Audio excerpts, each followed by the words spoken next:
So I guess a game changer is a new breed of company.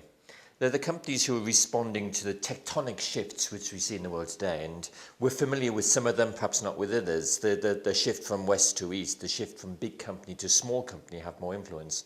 The shift from individuality to collaborative people. And if you like, these companies are seizing those opportunities and they're saying, how can we do things differently? How can we rethink our purpose in terms of what we do for people? How can we rethink our business model in terms of how do we make money? So they're thinking innovatively, but they're thinking innovatively across their business. And then they're shaking up each market. And the new book which I've written, Game Changers, Are You Ready to Change the World? We look at 120 companies which are nominated by other business leaders to say these are the companies who they think are shaking up their markets. They're the companies who are doing things differently, they're breaking the rules, they're redefining what customers can expect and what is the levels of performance which businesses can live up to.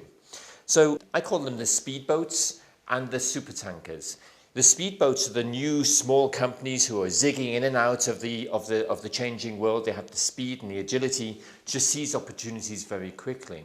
The supertankers are those more classic large companies who are stuck on one course. They have scale and that can lead to impact, but they find it hard to change direction.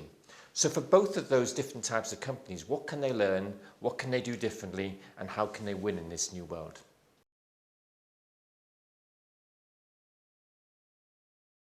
If we think about the game changers and what does make them different, I guess the first thing is that they tend to see the world in a bigger way.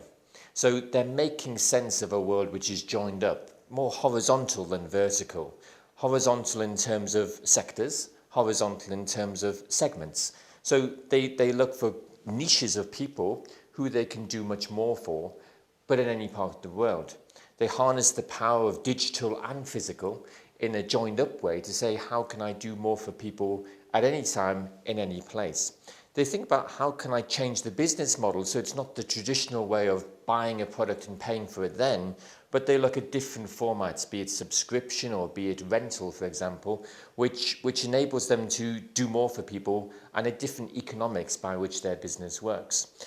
And perhaps more than anything else, they have a clear defining purpose. Not a purpose as that I want to be the best bank in the world or I want to be the best telecoms company in the world, but a purpose which says, how do I make life better for people? And that is human, emotional and passionate. It drives them inside, but it also engages people outside. So more than anything, what a game changer does is that they find their own space in the world. And they say, okay, that's my space, which I'm going to occupy. And I'm going to call it a different name. I'm going to develop new rules for it. But that's my space, and that's where and how I'm going to win.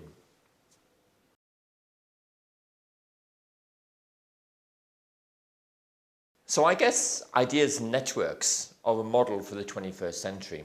So how can companies not be kind of limited by what they've done in the past and the capabilities which they have, but be more driven by the imagination and the opportunities in markets, by ideas? And a good example of that is Anne Wojcicki. She's a fantastic lady based in San Jose in California. She created 23andMe. 23andMe will profile your DNA for $99. Now, when she started, that was an incredibly complex business and she was charging $9,000 for that. But what then she realized was not many people could afford that, so she looked at a different business model. And by selling the aggregated data to pharmaceutical companies for research or to insurance companies so they could be more intelligent about their premiums, she was able to finance the business in a way which was much more attractive to thousands and now millions of consumers who want to understand the life ahead of them and make choices about their lifestyle and diet and health, or where they come from, which for many other people is very emotionally and interesting. Another company is Lean Phone. This is a 115-year-old company based in Hong Kong. For many years, it was an outsourcing, low-cost manufacturer of textiles. And then what it did about 10, 15 years ago was to really make the shift to say, we're not going to make things anymore, but we're going to facilitate a virtual network. So if you have an idea, be it to make a new brand of jeans or a new style of jewelry or whatever it might be, then Lean Fund can help you to make that idea happen by bringing together a network of partners. And that might be money from venture capitalists, for example. So go to Shenzhen, which is the new Wall Street, or finding the designer for the jeans, the best fashion designers in Buenos Aires today, finding the best production, maybe high quality, low cost from the Philippines, finding the best logistics, the best merchandise, the best marketers, the best back office to help you run your business. All you need to be successful in today's world is a great idea, and then partners in a network to be able to help you to make that idea happen.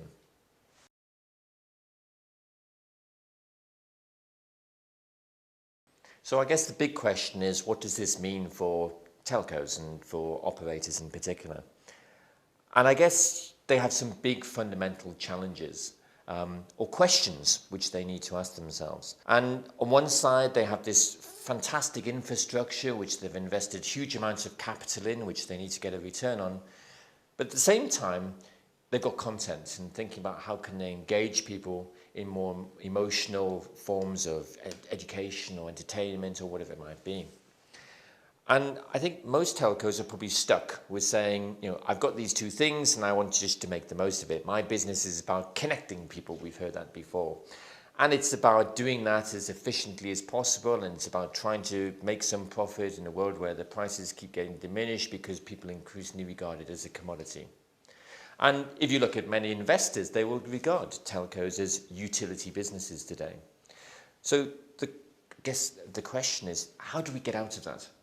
And I think, there's some big shifts which we have to think about. One is that it's about how not just you connect with individual customers, but how you connect customers with customers. One of the phenomenal things which I'm amazed telcos don't think about is these huge subscriber bases which they have. And the potential power of being able to connect subscriber to subscriber, peer to peer, and not between themselves and the customers, but between the customers. So if you're thinking about how can I be an educator, how can people educate each other? If I'm thinking about how can I do something good for the environment or for charity, how can I enable people to be a force for good between themselves and have 700 million people who are doing good for the world, as opposed to just one company who's trying to do good for the world. The second part is content, and many telcos have tried to think about how can I create my own content. I think they're wrong to do that. There are much better people at creating content who have brands and who have distinctive forms of value which they can create for their consumers. And if you look at some of the real game changers in the world of different industries today, then they're all using mobile or certainly telecommunication platforms enabled to do what they do. If you look at banking, the most innovative banks are companies like Moven in the United States, which is all about integrating the data from all of your different financial sources, different banks, different investments, into one very simple to look at way in which every day you can understand how much money have I got, how much money can I spend, and could I be smarter about doing that? And the interface for that is a mobile phone.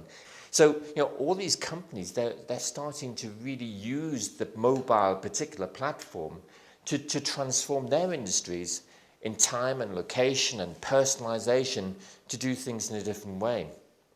So, as a telco, I can think, how do I form the best ecosystems of these different companies? How can I actually do something more for people than just providing the infrastructure and the connection, which is increasingly a commodity?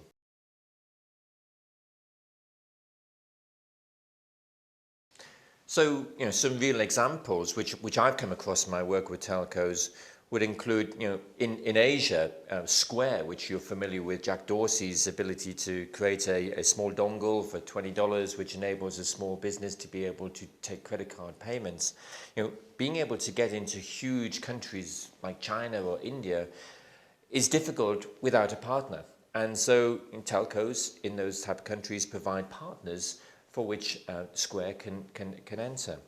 Or take something in education, so the new MOOCs, the massive online learning systems like Coursera and edX, being able to reach out in particular markets where there's a thirst for education which isn't accessible or isn't affordable otherwise. So being able to really connect with people where that is a pressing need for people. Or perhaps, I guess, something like Nike Plus.